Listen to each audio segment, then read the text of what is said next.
And welcome back to the Dynasty Force podcast, everyone. Thank you so much for tuning in on this Wednesday, Cinco de Mayo. Are we celebrating with some tacos for dinner? I know I am.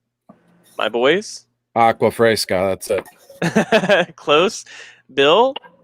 You could head over to my Instagram, and I got my Cinco de Mayo 5 plays that will get you paid. Oh, hey, buddy! Tacos. Welcome in.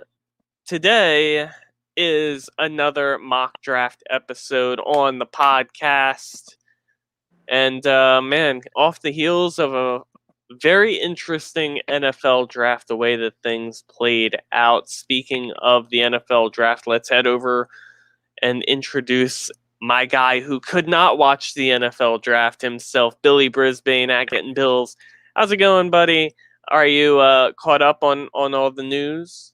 Yeah. No, the news part's the easy part. It's just there's something about draft day where when the pick is made, you have an initial reaction, and then you go to sleep, wake up the next day, then you have a reaction. Right. And then you actually scroll on your fucking phone, and then you have a reaction. So, I definitely feel like I missed out on the, initial reaction day because PFL seasons happen on ESPN right now, a little fight league. So I was more of getting, the chat people saying who was being picked off the clock more than, me actually having to, oh, my goodness, I seen Kyle Pitts go off the board when I knew he was there for a week. You know what I'm saying? No, I feel that. It takes an element away, and that's not, it's not the most fun. But listen, you did it for a good cause. You did it to make some money and help other people. So if there's any reason to do something like that, that's the reason. Let's talk about the other side of the spectrum, someone who is on every single platform that you could possibly think of during the NFL draft, in Chris Detroit Beastie himself. Beastie! To the pod. How's it going, buddy? It's going well. Thanks for having me. The draft was a whirlwind. It was fantastic. It was fun. And first time, I've broadcasted before in seasons past, but, no one was really watching. I had little to no following. But to be part of other people's broadcasts, along with the Undroppables, my home right now, was unbelievable. To be given a 3-hour hunk of time on Saturday, prime time on Saturday by the Undroppables, it was unbelievable. It was fantastic. Had some really good guests on, and we talked a little bit more than football. I remember I got yelled at by the producer in the chat. No one could see it, but I was kind of drafted out. I think people were sick of talking football. People were sick of just, what do you think about this selection? So I had, 3 very good guests on, and I started to ask them real life questions. What would your favorite day look like? What, things like that, to get to know other people instead of, what do you think about a 4th round selection? The 4th round is the 4th round. You can read about it. No big deal. Then I got yelled at, but we prevailed, and we had very good numbers, very good chat, and here we are.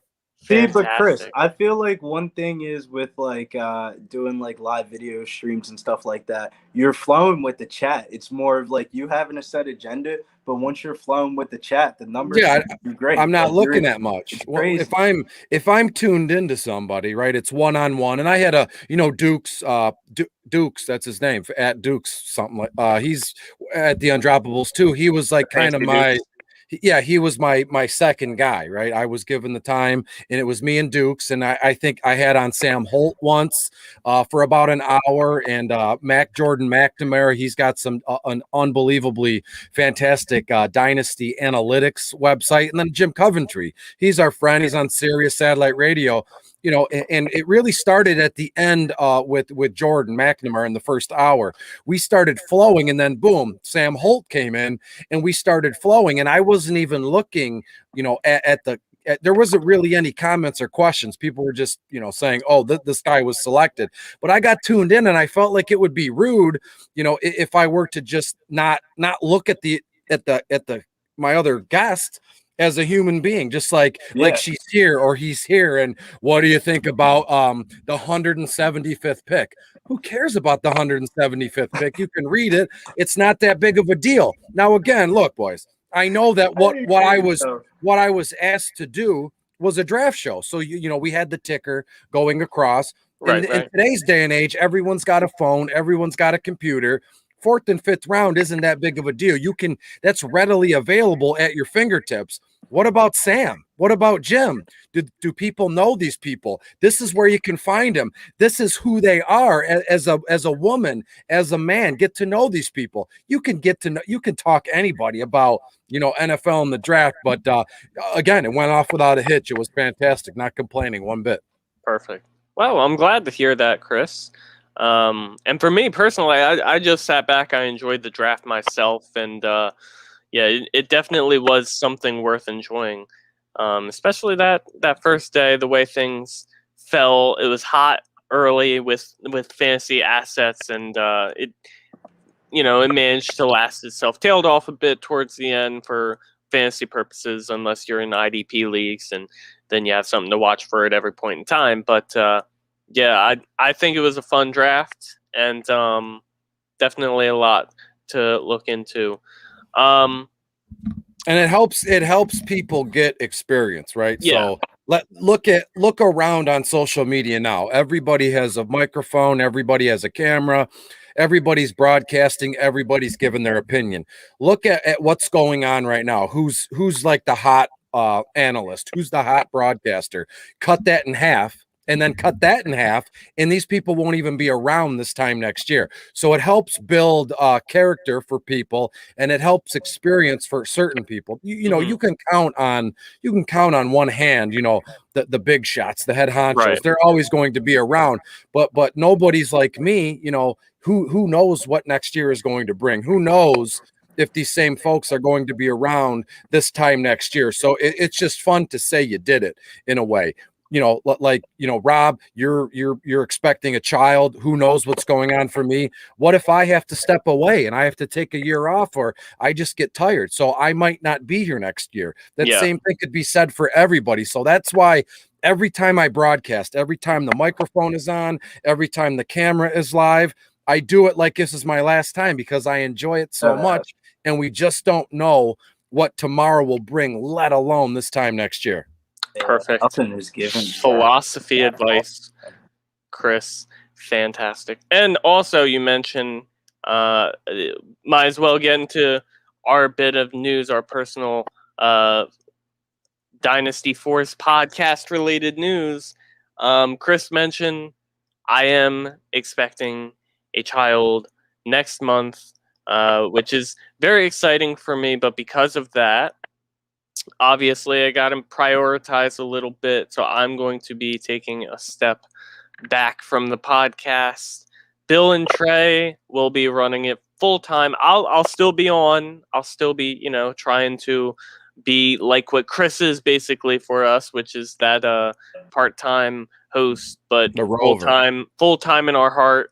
You know, but yeah, I cannot dedicate myself fully to the podcast anymore, sadly. But another great way to get in contact with me, if you're listening, you're likely a member of the Fantasy Forecast Listener League. So we're in that league together, other leagues that we may be in together, or obviously over Twitter at Fantasy Force FB. I'll always be available over there. So yeah, and Bill, I know you mentioned you had a little bit of news as well. Yeah, we're gonna try to move this bad boy over to Pub Sports Radio Live. Our main channel just got back, talking to the boss. We're gonna see if we can try to move this bad boy over to the second channel and see if we can catch some more viewers and stuff like that. You're gonna have to teach me some shit how to do this stuff backstage, but other than that, Definitely. you know, we're gonna keep the good times rolling over here and try to combine communities and make it one big happy family and bring another one in. Definitely, super exciting about the podcast. Definitely going places, even though I will be taking a step back. I know Billy and Trey are going to work their asses off for this. So shout out to you boys. And I know you're going to do well. So with that, I think now's a good time to head into this draft. And, you know, it's going to be very interesting. let me just send a quick message that we're about to get started. But I actually want really quick before I do this to show the draft of last week, so we can see it before and we'll see it after a little bit too. You should have sent Blair a link. Blair, the link. Blair is in this league. I just sent Paul. There was a guy who commented. Billy, you said we're live with Detroit Beastie, and Paul Bacara commented on it. Can people still join? And I sent him the link. We'll see if he joins here. Perfect.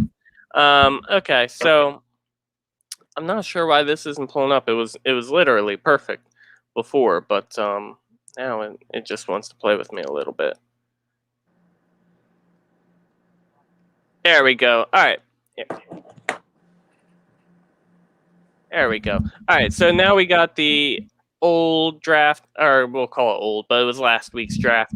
Now it's outdated. We got the super flex, no tight end premium, but full point PPR, full 4 rounds, 12 teams.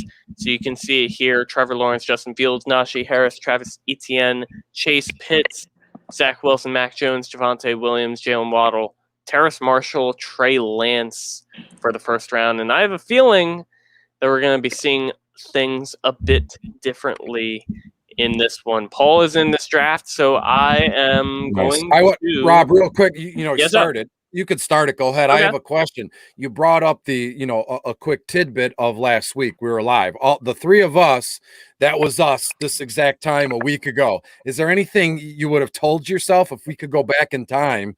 Could you go, Rob, I mean, this is you a week later, May 5th. Would you tell him not to do something, or what would you do if you could go back in time 1 week? What would you tell Rob from a week ago? Based on how I drafted last week? Wait, Rob, is there still a way to have people in? I don't want any bots.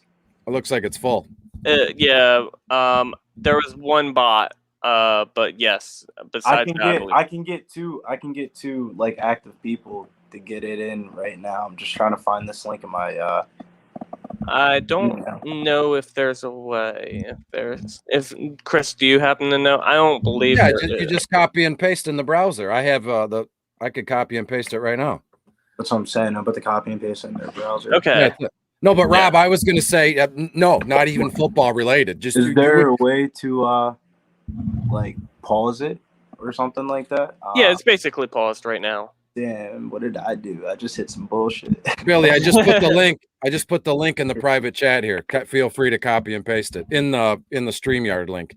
And Rob, what I was getting at is no, not even football related. Just go back and tell yourself, play the 3-digit. It's 1, 2, 3. I know what it is. It's a week later. Because we have Team 9 and Team 12 as yeah, both of them. Yeah, both of them can get filled. Man, I don't even know, because looking at anything that I would have told myself, I think because I'll just give you the most relevant example I could give you. I had the 103 last week. I took Najee Harris, and I think had I known that Trey Lance was going to be the 3rd overall pick, I would have, in that situation, taken him over Najee Harris just for the upside at the quarterback position that he kind of offers. And it's funny too, we talked about bets on the podcast last week, and one of the bets that I mentioned was Trey Lance to go number 3. So it's not like I was completely out on that idea, but the fact that Trey Lance was the number 3 overall pick, you can make an argument for him to be the second best, maybe even the best fantasy related quarterback in this class, because the system that he's in San Francisco and his rushing ability, his arm talent, if he could put it all together, then it could work out really well. Anything for you, Chris? I'm just quick at your team. Yeah, the 5th pick, Jamar Chase, Michael Carter, Ramondre Stevenson, and Dwayne Eskridge. Absolutely not. I'd probably steer clear. I'd probably steer clear of Dwayne in Seattle. I know we'll get to it, but I got a million of them. That was a boneheaded move by Seattle. And then you grabbed a couple wide receivers, UDFA receivers. You got DK and you got what's his name, Lockett tied up long term. Why would you use Right. a second round pick? They drafted him 56 overall. When if Yeah. you look at it, there was Pete Werner was there at linebacker. I mean, Creed Humphrey sew up your offensive line. So Yeah, drafting. they could I'm gonna steer. I'd steer clear of Dwayne Eskridge. Right. I'm with Bill, you on that. how's it going for them joining, Bill? I don't think so, man. It says like it's locked. All right. I think I'm gonna have to run it. Yeah, but I don't think a few bots are really gonna mess it up very much. I'm gonna set number 101. Ooh, if it will let me. There we go. I'll set the 101 with Trevor Lawrence, who we all know is the 101 in basically every format. Still, we knew where he was going when he was actually the 101 in real life. Let me add here to Paul. It is super flex. Yeah, I'm just interested in being there's our first big difference with Blair, who is a former member of the Fantasy Forecast back when that was a mainstay pod. Yeah, he takes Trey Lance at 102 when Trey Lance was the 12th pick last week, so very big difference there. Chris, you took Najee Harris at 4. Very interesting. Absolutely. Why not? Over the prospect of a guy like Justin Fields. Sure. Interesting. I do like the Pittsburgh landing spot. I do think he's it's not the best offense to be on, but I do think, he'll be a workhorse regardless, and I think that's all you really need. Exactly. And I'm not a big Chicago Bears fan. I'm not a big Ohio State fan. And I honestly I don't know how Michigan. Justin Fields is going to fare. So for right now, go with Harris. We know what to expect. Definitely. Yeah, it's going to be interesting to see how the rest of this draft plays out. And you mentioned earlier too, Chris, I don't know if we were on the podcast or yet or not, but I do know that you mentioned that the second round is where it really kind of, drops off. Once you get past the first 3 picks or so in the second round, there's a big drop off. 205 to 27, I've noticed it gets kind of crappy. I could tell. I feel like this is more of like personal opinion.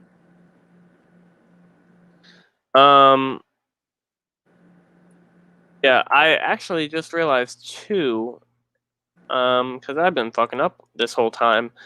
Who'd you say?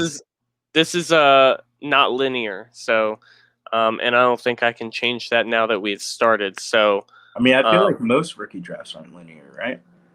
No, they're not. They start over. Oh, really? Yeah. After the first round, it goes back to the person that had right. That is linear. I'm sorry. This is a snake, which means that the person who has the 112 is going to have the the 201, which is how most rookie drafts are not. So I'm just going to assume Justin Fields. I feel like he's the most accurate to potentially go at 105. Yeah. In that situation, him or ETN would probably be the pick in this format. So I think that's a solid way to stack it. Glad we're doing this mock draft, actually, because I'm in the middle of a draft right now. I feel like for the bot teams, the 3 of us combined should give them an auto pick. I like that. I like that idea. That works.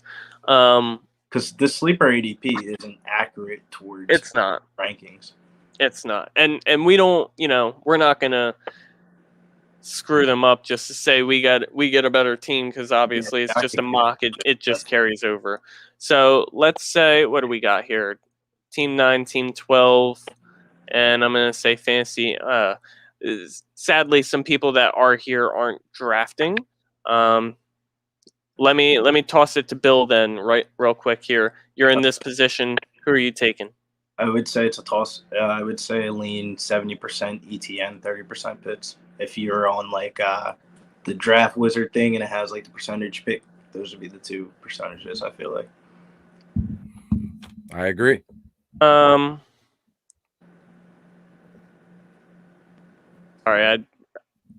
It didn't register. No. Like if I was in a last pick- draft, I wouldn't be surprised if somebody picked Kyle Pitts here. Right. But personally, I think ADP wise Travis Etienne would go. Yeah. I think I like, and we'll see what Frank the Tank says, because he did just message the chat saying that's not who he picked, which obviously Fields is not who he picked because I set the pick for him. But Okay, Frank. he wants to make sure he gets someone else instead. Yeah, I mean, as long as it's as most accurate as It possible. doesn't matter. He Well, said, okay, all right. Well, I think I'm gonna have to set it as ETN because I feel as though that's who 90% of people in this sort of situation would pick. I don't know, man. Some people are fucking stupid. They were probably. I've been seeing him fly off the board early in rookie drafts, man. Like it's the real NFL draft. Yeah, I feel. Trey is not drafting at the moment either, and Trey is someone who, number one, is a host. He needs to set an example for us, number one. And number two, he also should be here soon. So maybe that's a reason as to why. But I will say, to begin, this draft has not gone accordingly. No. So, Nothing does in life. Yeah, that's fine. But we're here. We'll make the best of it, and we'll draft like as if we were drafting from here. So, since Trey is not going to be drafting a 107, Chris, who would you draft in this situation if you were at 107? Jalen Waddle, probably. Okay. Javonte Williams. Both of them are up there. I think I would probably have to lean Kyle Pitts. Waddle. I think I'm going to go with Waddle because he's the best player available and because two of us are on board with it. So that works. Sure. So, quick recap as Heisenberg is here and he will make a pick.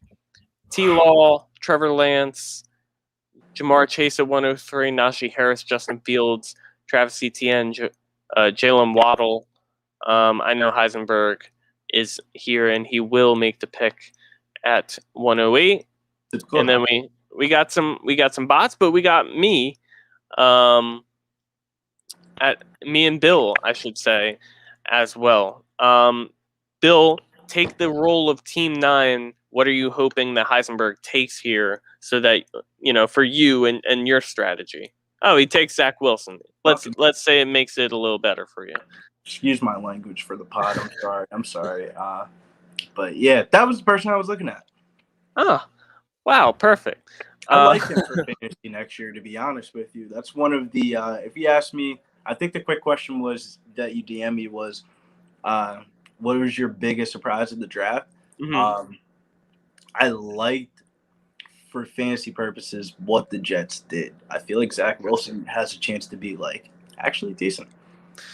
I'm gonna set Kyle Pitts for this pick because I know you've been mentioning Kyle Pitts for the last few picks. We were flying off the board. I don't know what leagues you guys are in, man. I mean, I haven't personally drafted him. I don't agree with drafting him, but I've been seeing him fly off the board. Oh man, this is about to be a weird pick here.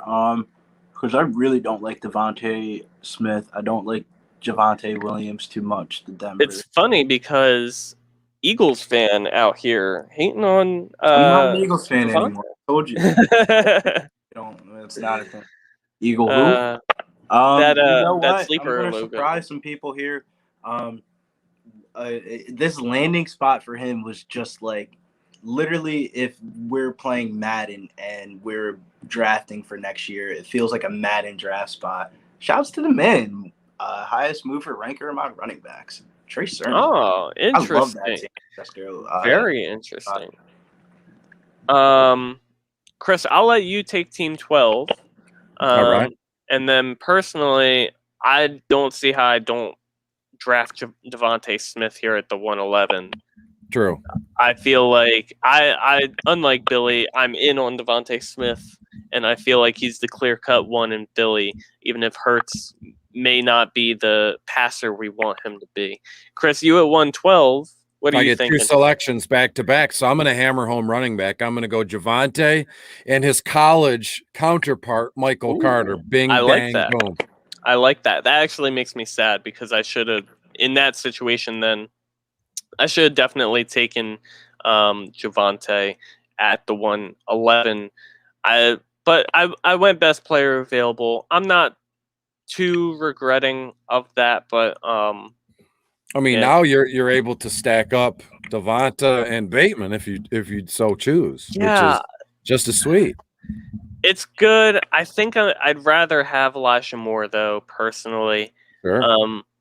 Just because for Bateman, it's now in Baltimore. Like I was big on Bateman pre-draft, but the landing spot being in Baltimore changes my opinion on things. I just don't feel as comfortable in, how reliable he will be in the passing game, and if it were real quick before I get off the clock, Chris, what's this kid from Detroit's like ADP looking like? Like how quickly is he Amon-Ra? off the board? Yeah. Amon-Ra, well, he's shooting up. If you look at it, Sleeper has him where he has him. So you're, beginning of the second round, which right now is realistic. But would I personally draft him, that early? No, and we're not talking. I could see late end of second round, early of third round to me personally, and given and looking at what we're given, that's not realistic. You won't be able to draft Amon-Ra there, but for real life purposes, kid is going to be step in day one and be a wide receiver, wide receiver one from day one. Hopefully, I mean that everybody is gone. They have 7 openings at the wide receiver position in Detroit. Everybody left. Kenny G left. Marvin Jones left. Danny Amendola is gone. I mean, the only one that came back was Quintez Cephas in his second year, but he's on the left side of the ball, and Amon-Ra could be in the slot, which is not filled right now. Right. Bill went with Terrace Marshall with the pick, which I respect. Right. Personally, I think I'll take Team 9. Bill, you could take Team 5 or Team 1 or both even. But it makes it too unrealistic because it would be like if I had back-to-back picks. So I'll take Team 5. Exactly. So I'm actually no, I don't want to do that. Change your player. I think with this pick, taking the best sort of fit available, I think I want to say Bateman, but I feel like it's between Bateman and Amon-Ra here. I feel like people would draft what's that kid's name? Kadarius Toney from New York. He went in the first round. I've actually been seeing Toney drop because I feel like people get heavy Henry Ruggs vibes from that. Where it just did not pan out. He definitely gives off yeah, I would say. I think I'm going to draft Bateman. Bateman for talent. Yeah, because it's not the best situation, but Mac Jones going with the next pick, which I feel I forgot he was even there. To be honest, I did too. If this is super flex, those quarterbacks would have been right off the board. Right, and Mac Jones in the second, he should not be there in the mid-second with that pick. Yeah, I mean, I like it though because realistically, I would imagine myself drafting those 2 picks like if I already had my 2 quarterbacks. Mm-hmm. Yeah, definitely. Trey, man, I know you're going to listen to this podcast afterwards. You're really screwing me up here. Give him Dwayne Eskridge. Call it a day. I think now Trey give him a Amon-Ra or I'm going to give him Toney this round, and then next round can be Dwayne Eskridge because Trey's going to be the meme team now. He's asked for it. Troy, I meant Troy is going to be the meme team thanks to his inability to be here. That said, this will be a slightly slow part of the draft, these next 2 picks, I believe, because actually, no, I lied. Team 5 is up to Billy, so that's not bad. But I do believe I want to say this guy's name it's either Tom or Todd, and I'm pretty positive it's Todd, but I don't want to be wrong. And I know he's a member of the listener league, so I really don't want to be wrong. But I want to say it's Todd with the pick. He was here, so I want to give him the benefit of the doubt. But it doesn't look like he's here now. Nope, let it expire. Yeah, so I think I'll just go with best player available for him, which will be Amon Ra, which I feel like is a good pick here anyway, that said. Nice. And Bill, you're here at 2-8 with Team 5. Kenny Gainwell. Kenny Gainwell. Love it. Interesting. You're in on Kenny Gainwell in Philly, Chris? Yeah, absolutely. Not particularly, but I feel like if we were in a league, we're gonna accustom that there's at least an Eagle fan in there, and they're like, "Oh man, Kenny Gainwell's gonna eat." Yeah, there are Eagles fans. I think there's every a league. huge drop off from the first two running backs, and then everybody else. You're gonna see everybody's rankings after 1 and 2 is just gonna be. Well, I don't mind Javonte. I just don't like the Denver situation, bro. That's it. But I would just rather take the chance of Trey Sermon be in a split timeshare with Raheem Mostert, and Raheem Mostert gets hurt. Hopefully, we have the San Francisco running back. That's usually how fantasy football goes. Trey Sermon. What about Michael Carter in New York? Oh, He's no. got nothing. There's nobody there. I like just that him. spot. I like that spot too for him. I don't mind him at all. I just like the San Francisco spot a lot more because that offense is going to be highly fantasy relevant. Absolutely. Definitely. Or what if let's say that you know how unbelievably great it would have been if Kenny Gainwell went to Atlanta, let's say, or Miami. That would have been would have been a top 3 selection in my book. Seriously. I just don't get, dude. How does Atlanta like? Oh man, it's so Atlanta from an Eagles fan. They got Javian Hawkins, who's should be nice. He should be good. It's just annoying. Yeah, and he also undrafted. So how much can you trust it? I mean, there's undrafted running backs that get carries all the time. Yeah, but it's not something that you can rely on. You know what I'm saying? Like it's not. I agree. Like James Robinson, like one of the biggest things too.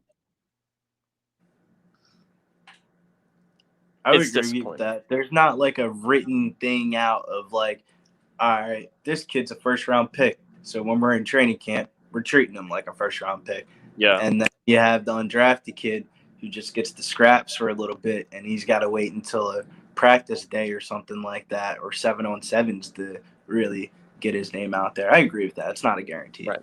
You got, and there goes Javian Hawkins right there. But also, yeah, like I like how you mentioned that, Bill. Like you have guys like Rashad Penny who just can't get on the field in their rookie season, even though they were a first-round pick. And then you have guys like James Robinson who are the complete and utter workhorse for a team in their undrafted rookie season. So, you know, there's two sides to every story, and who knows, you know, how things can play out. Bill, you're up. It's Team 5. I'll have to set the pick. I gotta go through a little bit more of my rankings. We are scrolling down now. Oh yeah, we're not having a ton of fun anymore. Is that kid entered? I'm still on the board. No, right? Who? No, he's been off the board. Diami Brown. Yeah, I can't say names. If anybody is watching, you're good. Let's give this team fucking Dwayne Eskridge. Okay, that's fine. I don't think Dwayne Eskridge is the worst, bro, but he's buried. I don't want anybody. Yeah. If you're Russell Wilson, you drop back in a pocket. They say hike. You look. You see DK Metcalf, Tyler Lockett, Dwayne Eskridge. Who the fuck you throw the ball to? Whoever's open. That's true. DK Metcalf is always open. I'm gonna have to set the pick here for Todd to give him Tylan Wallace. I think Tylan Wallace is a good player who's oh I didn't want to click on Brevin Jordan, but I did Tylan see Wallace him is off the board too. Weird. he's a good player who fell in the draft and also ended up in a poor situation in Baltimore, but you know, we're fine with it. We're dealing with it. How about Trey? Who should we throw in for Trey? Someone bad, I assume. Josh Palmer. Don't disrespect Josh Palmer that much. I'm not big on Josh Palmer, the talent, but I mean, second round draft capital, I'll take it. You know, am I alone on that? No, Alone on that island? wasn't he in the third round? If I'm not mistaken. I don't think he was a second. I think it was third round. My bad. Third, yeah. Still day 2. I mean, could be worse. 77th overall. If my notes He looks like a read fake correct. Michael Thomas. Oh. I mean, not Michael Thomas, fake Mike Williams. Yeah, I could see that. But, you know, last year of Mike Williams' deal, so that's something to look out for as well. Ooh, we get Mikey Will on the 1-year deal narrative. Let's get it, man. Let's actually joined the listener league this weekend. Sent trade waves through the first night, man. And not a trade I would usually do, but there's just 2 people on that team I would never pick on a day in my life preloaded. So we have to get rid of them as soon as possible. I feel that, bro. I think I'm. Am I making? No, it's Chris for Team 9, right? Chris. Is it Chris sure. Chris is team 12. Chris is Team 12. All right, I'm 12. I get back-to-back selections, boys. I don't know which one I was, fucking with. I think here I'm gonna take Des Fitzpatrick for Team 9. Bill, you're on the clock. There was something that I was gonna mention, and I can't remember now because Team 9 had to fuck me up. But we were talking about the I mentioned in that league Emmanuel Sanders, who screwed me over in that league because things just did not pan out for me, and I don't really want to go too deep into it. That is a crazy man. Like that is something that will be like across your birth, like your my gravestone. Yep. Yeah, your gravestone, wherever they call it. Oh man, do I have to really drive? Tombstone. Tombstone. There we go. I said birthstone. Yeah. Quite the opposite. Yeah. Man, who would I actually pick here? I mean, Chris I hate this landing spot, but fuck it, we'll just let it be. Ramondre, that's fine. I think I'll actually draft Jalen Darden as a Tampa Bay wide receiver with some draft capital. It's not the worst. You're Mr. Draft Capital guy. You don't like rolling the dice on the rookies, man. You just, man. Mr. DP. I may take a shot with my next one. We'll see. Is the 4th round? Anything can happen. Chris, Team 12? Yeah, let's go Brevin Jordan at tight end to Houston, which I just saw that Jordan Atkins is now a Detroit Lion once again in at tight end. And then Daz Newsome. Let's do that. Chicago wide receiver, not awful. Right. I mean, the kid runs good routes, but he's got a problem with drops and stone hands. So let's see if we can hit the jugs machine and work that out. All right, I feel that. For me, I did just see someone that I was interested in, and now I'm gonna have to scroll. And I think at this point I would just take Kyle Trask just for, super flex purposes. If he hits, it's a super flex quarterback in the 4th round. But if he does hit, it wouldn't be for a little while. It's so weird because every draft I've been in so far, when it comes to this spot, I always get sniped with Kyle Trask right in front of me. Fantastic.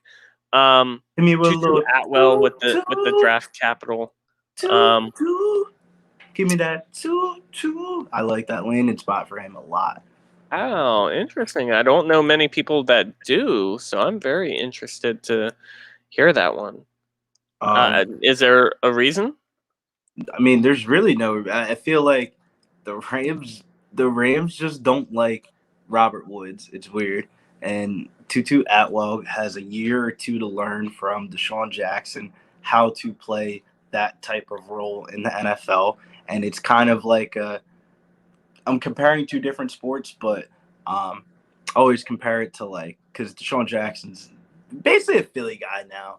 And it's kind of like Allen Iverson teaching Lou Will how to play the bench role in the NBA. And then after 2 years, when he finally got his chance, he started balling out. I feel like we could see the same exact thing in the NFL with Deshaun Jackson and Tutu, only because I feel like there's some heads in front of him right now, like Cooper Kupp, Robert Woods, Van Jefferson, but I feel like them drafting him in the second round, that just shows what they feel about Van Jefferson, like he's just the average guy. So I feel like Tutu will get his chance a couple years from now, and he could be a pick that might hit. He might be a taxi squad stash for a couple of years, but he's gonna hit. Yeah, I that's interesting. Yeah, because honestly, I did 100% completely forget that they also signed Deshaun Jackson, so that similar skill sets there. Literally, but the man, exact skill set. If he hit like his ceiling in the NFL, he would be a healthy Deshaun Jackson. Bill, Team 5 is your pick, by the way. My pick. Yes, sir. We're in the what round. The flip a coin. Ow. Jamar? Yeah, Jamar Jefferson, no doubt. All right. Come on, that's a steal. I'm sorry to do that for you, Chris. I know you're a Detroit Lions fan. Oh yeah, I'm more into the real life prospects of the Lions, so draft away. Oh, the real life prospects. All right, I always like the nuggets that Chris drops. Those always like little right there. He's going to be good, and it's fantastic. It was undrafted free agent. The Lions need bodies, right? And that's about it. Yeah, you're definitely not lying. I'm going to go Carolina's tight end, Tommy Tremble. I was given a list by the brass at the Undroppables to write, paragraphs on several kids for the rookie guide. And I really looked into Tommy Tremble, and I like what I saw from the kid. And granted, he's very good at blocking. So that's realistically what they're going to ask him to do, but that means he's going to be on the field a lot. And as he's on the field for all those snaps, slowly but surely, he's going to start catching some passes. And they don't, what's the other tight end in Carolina now? So it's Thomas. Him. John New split. Ian Thomas is Ian Thomas. Yeah, I feel that. I'm just going to round it out here. Should I round it out with, I don't even know. It doesn't really even matter who I draft. Let's be honest. But I think I'm gonna round it out with Trey McKitty. I gotta click this way to go about it. But Trey McKitty. I mean, first of all, as I mentioned, this draft could have gone better. But as far as the look of it, the players that we can see going where they're going, it's obviously a lot different from what we had last week, which I can't pull up both at the same time, but I mentioned some big differences. First one, Trey Lance, 112 to 102. The certainty of him going at the number 3 overall pick to San Francisco made the difference with that one. Technically, a big faller from draft to draft is Mac Jones, who went 108 last week and 205 in this one. I'm not sure if that was just me and Billy kind of forgetting that Mac Jones was on the clock, because I'm not going to lie, I honestly forgot. I didn't even think about it, no. Yeah. Oh, yeah, and Chris, you were there at Team 12 as well, and we weren't. So, Chris, if you had known Mac Jones was there, would you have taken him over Michael Carter potentially? No. I'm big on Javonte and Michael Carter. I'm doing all that I can in my real life rookie drafts to make that happen. I have in my main one, my back-to-back champions going for the three-peat here, I have 13th overall. And I don't know. It's only one QB. It's full IDP, but I don't know. We're starting a slow draft. I believe it starts tonight, actually. And we'll see what happens. Maybe because it's a slow draft, things might happen that we don't see coming. So at 13th overall, I'd absolutely consider Michael Carter. And I mean, again, this rookie draft for me, it's all money in the bank. My team is absolutely loaded to begin with. I got Swift, Akers, and Eckler as my 3 starting running backs, AJ Brown, Lamb, and DJ Moore as my wide receivers. So there's no real need for me to reach. There's no real need for me to go ahead into the rookie draft and go, oh my God, I need this position. So I think it's cool. I can sit back, put my feet up, and just best available that comes to me. Or, Troy Sermon is definitely going to be available. I have 13, 16, 17, 21, 24. So I'm going to absolutely clean up and leave this league in the dust 3 seasons in a row. Oh, okay. Confidence, but no, it's definitely warranted. When you're dominating a league like that, so I definitely feel that. And I probably wouldn't have taken Jones, so I think that speaks to more of him falling from draft to draft. So let me see, who else can we point out here? I saw, Chris, I do want to go back to something that we talked about last week. Kadarius Toney, who is someone who grabbed in the mid-second last week, and this week also went mid-second. But you had mentioned how draft capital would kind of change that, but I feel like this year it really hasn't, specifically because of what happened with Henry Ruggs last year and how he was the first wide receiver off the board, and some people may have bought into that, and if they did, they got burned. Well, here's my thing with Toney. So I'm not sure. Again, I just found his name is Matt Harmon. He does that reception perception. Yep. And his graphics are great with the route trees. And he had one of Toney yesterday, I believe. I copied and pasted it, gave him credit in my Facebook group, and every single route of Toney's was red, like dark red. There was one straight up the middle. That was green, and that was it. And you look at where he was drafted. The Giants selected him, I believe, 17th, 18th overall, 20th overall. I think we got into a case there. We see that the other NFC East teams, Dallas traded with Philadelphia. Philadelphia drafted Devonta Smith, and then Dallas drafted Micah Parsons. No big deal. But I think it was kind of a panic move, right? Like when we draft, I mean, nothing major going on. We're not in control of real life people, but it was kind of a thing where, the Giants felt left out. They're like, what the heck are we going to do? And they just like, well, let's grab Toney. To me personally, I don't know the kid. I don't hate him. I don't wish him any ill will. He might be the most highly drafted, overdrafted kid in rookie drafts this season. I don't even think that's like a out of line to say.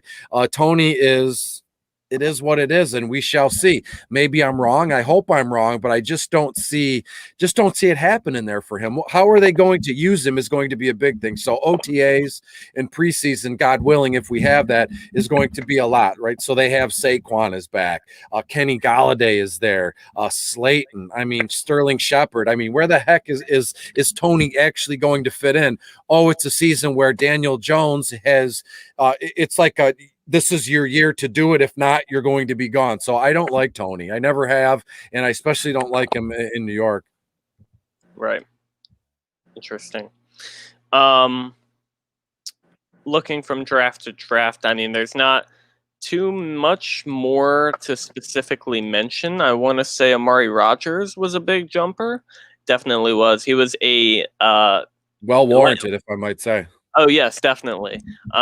He went from being the 312 in our draft last week to being the 210 over a full round in our draft this week. Green Bay spent a 3rd round pick on him, and we've been in this situation where Green Bay has needed a wide receiver opposite Devontae Adams for a long time, so that works. Let me ask you this: help your draft capital. Go on. So people they're reaching for Amari Rodgers, and rightfully so, but they're probably reaching for him. A large portion of that would be, Well, because Aaron Rodgers is his quarterback. Well, Aaron Rodgers in the next month or two might not be the Green Bay quarterback. So you have to, that's why I love to wait. Like drafting real life drafts right now is kind of wild to me. I get it and all that, but slow drafts are, I know people that they've done 3 rookie drafts the moments after the real life draft was over. That's a little nuts to me. But again, I'm not judging, to each his own, but just be careful with Amari Rodgers. Would you? I'll ask both of you. Would you reach for Amari Rodgers if Jordan Love was his quarterback? Probably not. We're overreaching, and we love the idea of Amari Rodgers in Green Bay because of who the quarterback is. That quarterback could be gone this time tomorrow. Yep. Low key, I feel Rodgers, like real quick, Rodgers does not expect to be back in Green Bay. So that is, if he doesn't expect it, then you shouldn't expect it either. But go on, Bill. I don't think he's getting out of the contract, but low key in your rookie drafts, I feel like the second round's a dead pick. Right. You're looking at.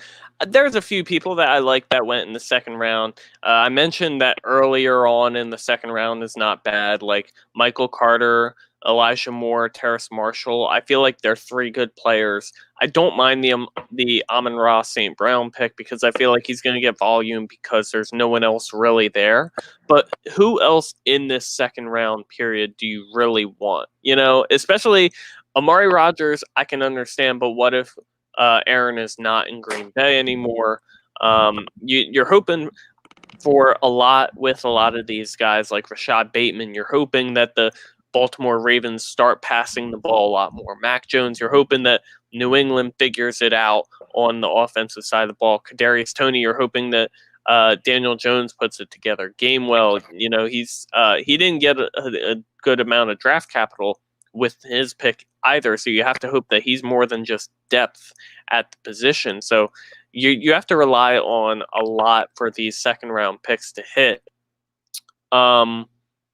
Is there anything else that stuck out to you guys today? How about Javian Hawkins at 3-3? Chris, you mentioned that earlier. Yeah, I think the kid could carve out a role. And again, we're talking in kind of not knowing much. I mean, the draft was just over, but just from an eye test looking at it, Atlanta didn't address the running back position in the first 2 rounds. I literally assumed, I put money on the fact that maybe ETN was going to go there and that their first pick of the second round, and that didn't happen. So it looks like they're cool with Mike Davis being there as their running back, and there's no way. I think they let Ito go and the other guy. So Brian Hill, yeah, they're gone. So Javian Hawkins is a fantastic selection, especially in the third round like that. It's a snake. You have to look at this one a little bit different. This draft right in front of us, because it was a snake draft, but realistically it would be in the same spot because it came back around and boom. Definitely. So in the beginning of the third round, Hawkins is there. I have him highlighted. I have a couple note cards on him, and I'm looking to grab him, in the beginning of my third round drafts. There was a point that I wanted to mention. Oh, the Falcons had the opportunity in the second round to draft Javonte Williams, but instead traded back with the Broncos, who traded up to draft Javonte Williams. So it shows that the Falcons were okay with not addressing the draft. Is it because they're comfortable with what they have in Mike Davis and Cordero Patterson, or was it because they knew they could get a guy like Javian Hawkins later and they were fine with doing that? So we'll have to see how things shake out in Atlanta. I'm not sure I want to talk about too many more of the later guys. Bill talked about Tutu Atwell a decent amount, which I like the point he brought because I know a lot of people were against the Tutu Atwell selection. I also do like the Nico Collins pick at 3-1. Don't ask me my real life perspective on the pick. My real life perspective. Oh yeah, it's a trash pick. Fucking pick. Yeah. Like, you're in the second round. What do you need a receiver for? But from a fantasy perspective, I have a different. I feel, and I wanted to mention the Nico Collins pick because if we're talking about ifs here, but I feel like if you're in the third round, okay, you could start to take shots like this. but Nico Collins, Houston, I feel like he could have an opportunity opposite Brandon Cooks. Deshaun Watson would have to be his quarterback for you to have any hope in him, though. So, that's another situation where you would basically have to monitor the quarterback situation, see how it shakes out, to have faith in the pick and the wide receiver. So yeah, I'm going to actually stop sharing this, and then I'm going to share one more time the draft from last week. So you guys, if you're watching on YouTube, you're watching on Twitter, you can just take screenshots, do what you got to do to see how things shook out and the differences from there, and any notes that you want to take from there, any things that you want to capitalize on if there are any. But before we head out today, I want to aim a quick question at you guys. I'll start with Billy. I know you mentioned it a little bit earlier, but biggest shock to you from the draft, the biggest pick that you were like, wow, I didn't expect this, but this changes my opinion on a lot of things, or something of that nature. One that I knew was going to happen, but until you see the pick go off the board, it changes the whole entire fantasy situation in general. And the one, I'll give you an obvious one. Justin Fields to Chicago was the best move that team can do real life-wise, and that's the best move that we could hope for fantasy-wise. Oh, man, us A-Rob truthers are out here. We're back on the bandwagon, man. We're still taking passengers, man. Let Justin Fields be the quarterback of this team, man. Andy Dalton, man, I don't really care. He could start the season off. They're going to feel the pressure from the Chicago fans. Chicago fans are it's not going to last. That always think that they're good. So they're going to have to play Justin Fields. And for us people that like the Chicago pieces on that team, man, this might actually make me like David Montgomery after that. Oh, I feel that. Yeah, Chris might have different opinions. No, Chris? I've always loved David Montgomery, and I've never wavered, or David Montgomery's fantastic. Interesting. You know what they say about Russian quarterbacks and how they open up lanes for their running backs. So absolutely, that's a possibility. Chris, what stood out to you from the draft? I mean, come on, the Lions drafting Penny Sewell 7th overall. That was how big of a party did you throw on stream when that happened? Massive. I was live on I was live on like 4 broadcasts, just from 1 to 1 to 1, and I was on with CJ Krause and Tyler Karp at the time. I mean, I go, can I make a phone call live as we were drafting? But Penny Sewell is kind of it's a franchise altering selection for a group of men and the owner women who this is their first year given these roles. Dan Campbell is a first-time head coach. Brad Holmes is a first-time GM for a historically awful and down franchise in the Lions. So, again, I'm not saying this with rose-colored glasses on. The Detroit Lions had a fantastic draft, and, they went from offensive tackle, 7th overall, and then they backed it up with defensive tackle in the 2nd and 3rd round. So you can clearly see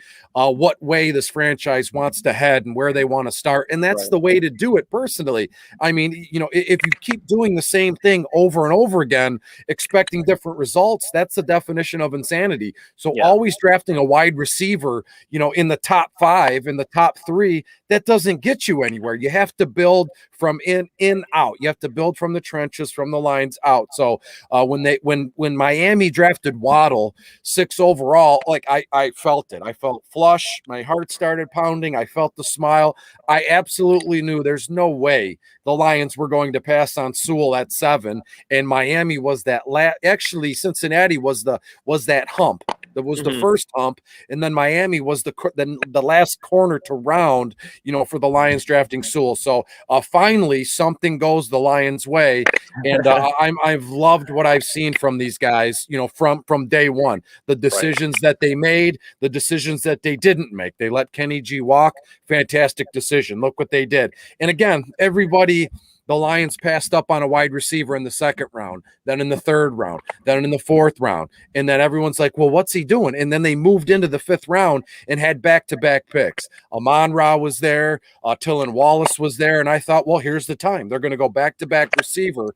And they drafted Amon-Ra and made all of us look stupid, right? They stocked up where they needed it. Offensive line, defensive line. And they knew. They waited. An old Lions regime would have drafted Amon-Ra in the third round. And we would have been silly. It would have been stupid. It would have been silly. And look, when two guys or a collection of people that are smart football minds get together, they know the values. They know these kids. They've talked to them. They've scouted them, and they know the biggest thing of all. They're in tune with the other teams, with the other coaches, and they knew this wide receiver class it's not like unbelievably fantastic, but it's deep. We could really hammer home offensive line, defensive line, and grab a wide receiver in the fourth round. So to me, it was Penny Sewell, 7th overall. And one more thing, Tony, Kadarius Tony, 20th to the Giants. And then I still don't get Dwayne Eskridge to Seattle, 56 overall. And again, the Rams, Tutu Atwell. I mean, I'm with Billy. I mean, I hope he pans out, but come on, that team already has an embarrassment of riches on the offensive side of the ball. So I guess it might be smart what they did. They grabbed Tutu. Stafford is there. Their window to win is right now. It's this coming season, and it's 2023. And these guys are all going to be together. So maybe after they win a Super Bowl or something, they can let Woods walk or Cooper Kupp retires, Stafford retires. Who the heck knows? And Tutu will rise from the ashes in LA. Wouldn't that be a story? That would be interesting. And people who invest that 4th round pick on him in dynasty leagues right now would be very happy to do so. I'm on the personally. I'm on the clock right now in a 32-team IDP dynasty. I was asked to join with all the undroppable guys. These guys are very sharp. They know what they're doing. And Tutu Atwell is still on the clock. And I took over an orphan team. I had a dispensary draft or dispersal draft, and Tutu Atwell is staring me in the face. Think I have to consider drafting him here. Interesting. Very interesting. Well, you could imagine Billy's dream scenario and hope it works out like that. I'm actually going to draft right now. Javian Hawkins is right there as well. So I have some decisions to make and a quick turnaround before my next broadcast, boys. Definitely. Appreciate you coming on with that quick turnaround. Real quick, I'm going to mention 2 picks, I'm going to mention 2 teams, 2 picks each for these teams. First, I'm going to head to the Broncos. Number 1 had the 9th overall pick, Justin Fields staring him in the face, and then making that Patrick Surtain pick. That's really interesting for a team who I feel like they're really just a quarterback away. And, it says a lot that they're willing to go take a guy like Surtain when they have a serviceable defense, and over a guy like Justin Fields, where really your only competition for a guy like Justin Fields would be Drew Lock and Teddy Bridgewater, who are currently on the roster. And I think that both of them are not your franchise quarterbacks. So to pass up on Fields at 9 was very interesting to me. And then in the second round, going and getting Javonte Williams was something that I had not heard of anywhere. I had not heard any sort of rumors of Denver trying to go out and get Javonte or any running back, period. I mean, it makes sense because of Melvin Gordon being on a 1-year deal for this upcoming season, and he's older, so he's probably not going to be back after this season. But it's not something that I'd heard of, and it was just a little surprising to me in the moment, and trading up to go get him too. The investment there is interesting. So the Broncos draft I found a little interesting, and the one else that I wanted to mention was the Baltimore Ravens at 27 drafting Rashad Bateman and having Tylan, right? Tylan. I'm assuming Tylan. Okay, I'll go with Tylan. Tylan Wallace falls to them in the 4th round. Yeah, that didn't sound good. That's something Billy would say. Thailand. You're not wrong there. But yes, Bateman in the 1st and Tylan Wallace in the 4th. I feel like that does really help their wide receiver core because besides that, they really only had Hollywood Brown, unless you want to count Willie Snead, which I don't personally. Miles Boykin, who hasn't panned out. So the thing is that they made some major adjustments to the wide receiver team. And I think that Baltimore is still going to run the ball a ton. They're still going to, they have Lamar Jackson as their quarterback. That hasn't changed. So I think if anything changes, it's going to be Lamar Jackson's comfortability in passing the football. So, we'll see. It may not be this year, but I think long term, these are two picks that help the Baltimore Ravens passing offense and help them progress Lamar and help him feel a little better and more well-rounded in the offense as well. Because last year, teams knew what Baltimore was doing because they didn't have really any threats besides Hollywood on offense. But now, maybe teams do see Bateman and Wallace as a threat, along with Mark Andrews and Hollywood Brown. They haven't been able to sign wide receivers. They signed Sammy Watkins, but they were in on Kenny Galladay. That didn't pan out. And then if Sammy Watkins is the best wide receiver you can sign, you're doing something wrong, in my opinion. Tillman might not even make the team. Let's be honest here. Now, again, we've had 6 months to go over these kids, and fantasy football Twitter and social media is like, you would think Tylan Wallace was a first round, like real life, prospect or a first round fantasy football perspective. And now where Baltimore grabbed him, he's very much expendable. A lot of these kids are. Timon Terry, what was an undrafted free agent. I mean, Jamar Jefferson, all these kids were supposedly, going to be drafted. So again, Sammy Watkins and Bateman, Hollywood, there's a lot of moving parts in that offense. And J.K. Dobbins and Gus Bus. I mean, right. Tylan Wallace is absolutely expendable in that offense. So who knows? Do I think he's cut? Absolutely not. Is he going to get a ton of snaps? Absolutely not. But we have to find that happy medium. Definitely. Billy at Getting Bills on Twitter. Anything going on, my guy? Nothing really too much. I'm in the middle of a draft right now. I'm trying to get something to eat, so I'm ready to go. I feel that. And Chris, I'm sure you're hungry as well at Detroit BC on Twitter.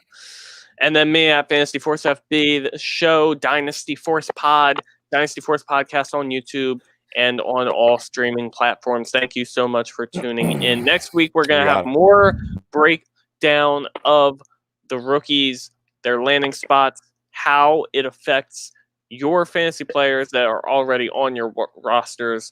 But we wanted to help prepare you and know what to expect for these upcoming rookie drafts if you're not already taking part in them. So till next week here at the Dynasty Force Podcast, enjoy your night, and we will see you later on. Thank you.